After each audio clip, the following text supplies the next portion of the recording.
But right now, we have a guy who was at the other public university in the state of Florida, Florida State University, one of the great Florida State players of all time, now a star wide receiver for the Baltimore Ravens. We welcome in Anquan Boldin to Open Mic. Anquan, thanks for joining us. No problem. Thanks for having me. Anquan, you are out at ESPN this weekend out at Disney's Hollywood Studios. All sorts of sports personalities and celebrities out there. What do you guys do all day out there and all weekend? You have fun? Yeah, we have fun, but I think, the best part is the interaction that we get with the fans. A lot of the time the fans aren't able to get up and close with the players, but I think an event like this allows them to.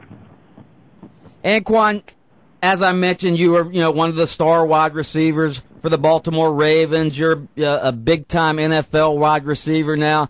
But I got to tell you, Anquan, I covered you as a high school football player when you played down at Pahokee. You played in the state championship game.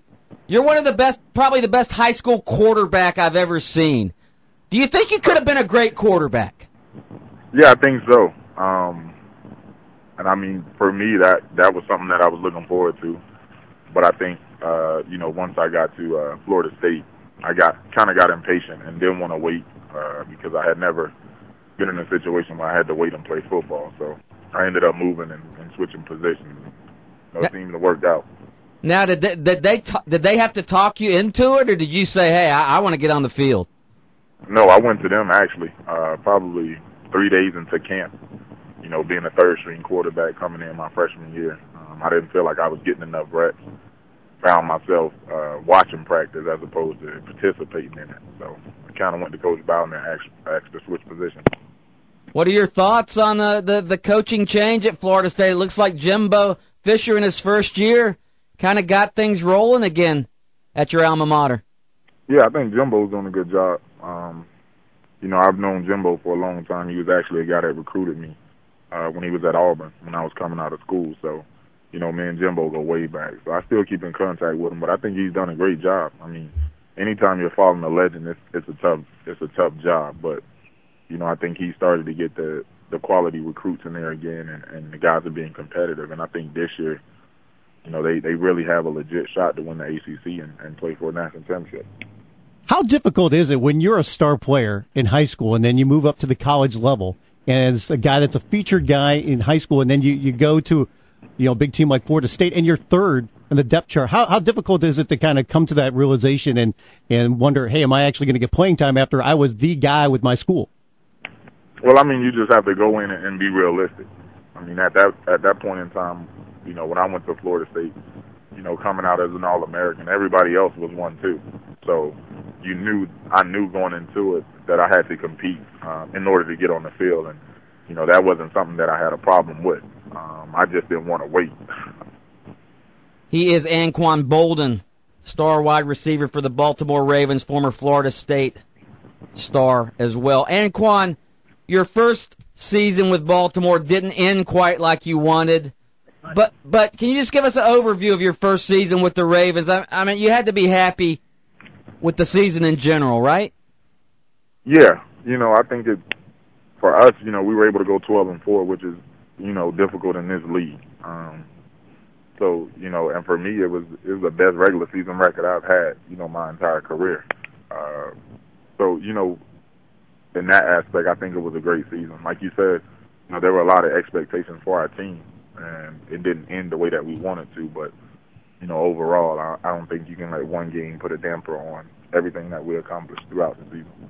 So you grow up in the nice warm weather of Florida, you get drafted by the Arizona Cardinals, nice warm weather, and then now you're with the Baltimore Ravens. Can you adjust to the cold? Yeah, you have no choice.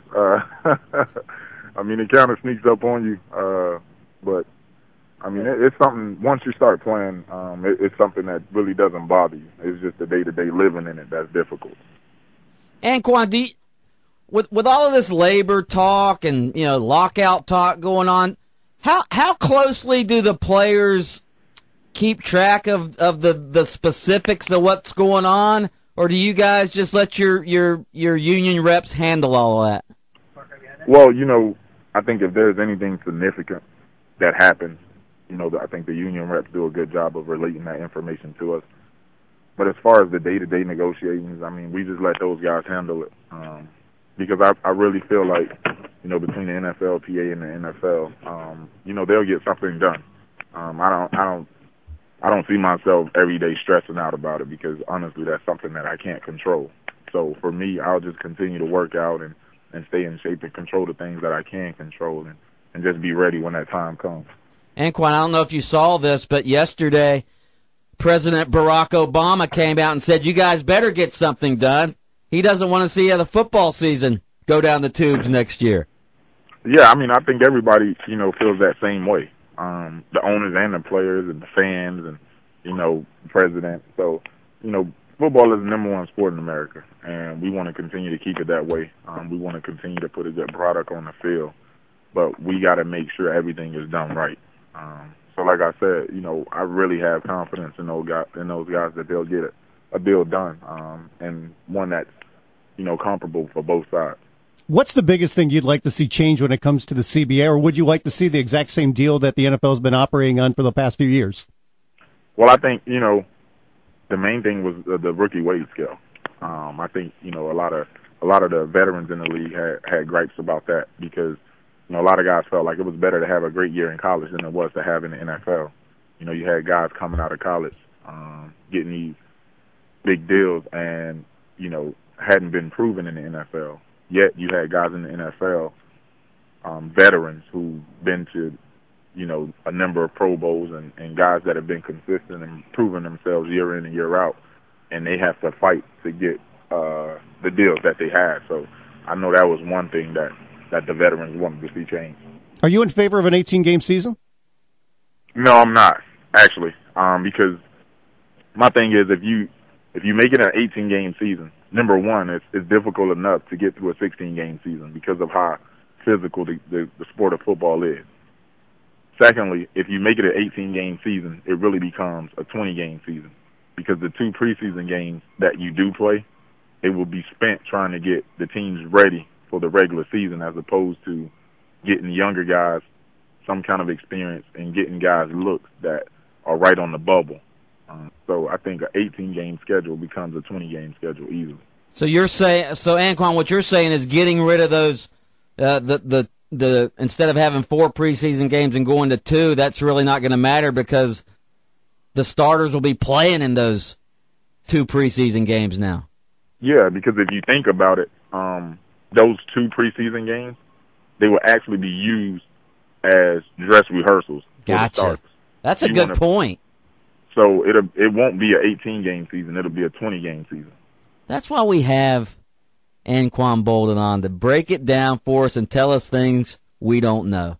Anquan Boldin, star wide receiver for the Baltimore Ravens and the best high school quarterback I've ever seen. Anquan, thank you for joining us today. Have fun at ESPN the weekend.